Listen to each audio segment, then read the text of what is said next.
Menyelusuri jejak peninggalan dermaga Kerajaan Maritim Sriwijaya yang berada di Candi Bumi Ayu Tanah Abang, Pali, yang tampak bukan selalu yang utuh, dan yang gaib, tak selalu berarti tak nyata, redaksi berita unik dan menarik Titah TV, mencoba menyelusuri Danau Lama Libar, yang berada di Desa Tanah Abang Selatan Kecamatan Tanah Abang, Kabupaten Penukal Abab Lematang Ilir Pali, Sumatera Selatan, pada hari Minggu tanggal 4 Januari tahun 2026 bersama tim.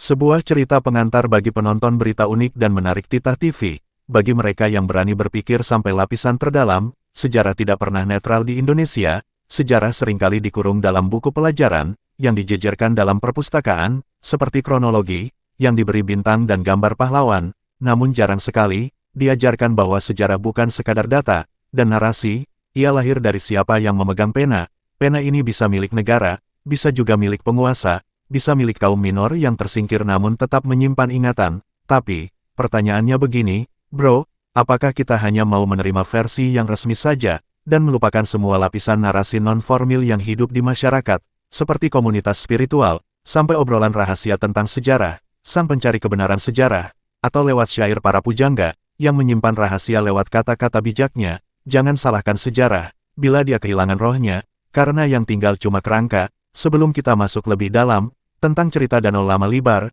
konon katanya dulu adalah sebuah dermaga kerajaannya Maritim Sriwijaya, Candi Bumi Ayu, atau yang lebih dikenal dengan sebutan Kerajaan Kebun Undang Tenabang, oleh masyarakat Pali. Yang penting harus digarisbawahi dulu, di mana sebenarnya tempat Kerajaan Maritim Sriwijaya yang sebenarnya, yang pernah menjadi kerajaan maritim terbesar di bumi Nusantara Indonesia ini, yang memegang peranan penting pelayaran kapal-kapal dagang pada waktu itu. Sungai Lematang adalah jalur utama masuk ke Danau Lama Libar. Cuman harus diketahui, ada banyak sekali jalur-jalur sungai kecil atau kanal buatan, sebagai jalur transportasi untuk memasuki Danau Lama Libar ini, menuju Candi Bumi Ayu. Sejarah historis politik rasional, sistematis, dan bisa diuji secara data. Sejarah rohani spiritual ini versi yang gak bisa diseminarkan di ruang politik biasa.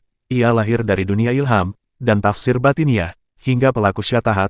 Zaman modern, tidak semua orang bisa nerima ini, dan itu wajar. Karena ini bukan buat ditelan mentah, tapi buat direnungkan, agar kita bisa melihat perbedaannya dan belajar, mana fakta, mana makna, mana sejarah formil, dan mana hikmah batin. Tapi netral dan tajam itu posisi kita. Saya juga tidak sedang mengultuskan Danau Lama Libar secara mistik, sebagai peninggalan dermaga Kerajaan Maritim Sriwijaya. Yang saya kerjakan adalah menyibak cara berpikir, dan menjelaskan kenapa ada bangunan candi yang begitu luas, lengkap dengan istana dan komplek perumahan, serta tempat ibadah. Apakah di tempat lain ada komplek percandian peninggalan Kerajaan Sriwijaya, seperti yang ada di Candi Bumi Ayu? Ini, orang yang mikirnya sampai situ, dan kenapa tafsir kerohanian tetap eksis meski gak masuk dalam catatan sejarah mainstream.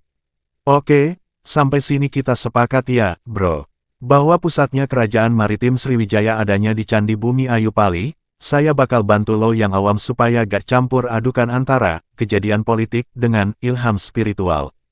Gue kasih landasan berpikir yang kritis tapi adil, logis, tapi terbuka, dan rasional, tapi tidak arogan. Saya ini bukan untuk mengklaim kebenaran, tapi mengungkap berbagai model berpikir yang eksis dari yang empiris hingga yang batin,